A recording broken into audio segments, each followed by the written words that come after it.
fellas, and I don't think any harm to nobody. But when I get to know a thing about it, it was the man in that car. She ran out to speak to him, and he wouldn't stop. Michaelis had seen this too, but it hadn't occurred to him that there was any special significance in it. He believed that Mrs. Wilson had been running away from her husband, rather than trying to stop any particular car. How could she have been like that?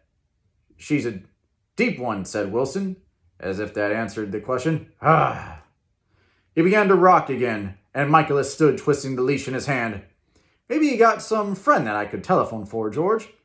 This was a forlorn hope. He was almost sure that Wilson had no friend. There was not enough for him. For his wife, he was glad. A little later, when he noticed a change in the room, a blue quickening by the window, and realized that dawn wasn't far off. About 5 o'clock, it was blue enough outside to snap off the light.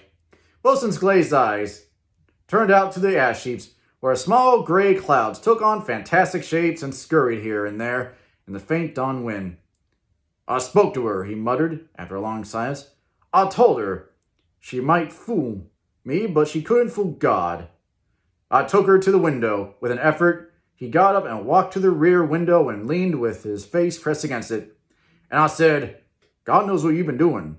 Everything you've been doing. You may fool me, but you can't fool God. Standing behind him, Michaelis saw with a shock that he was looking at the eyes of Dr. T.J. Eckelberg, which had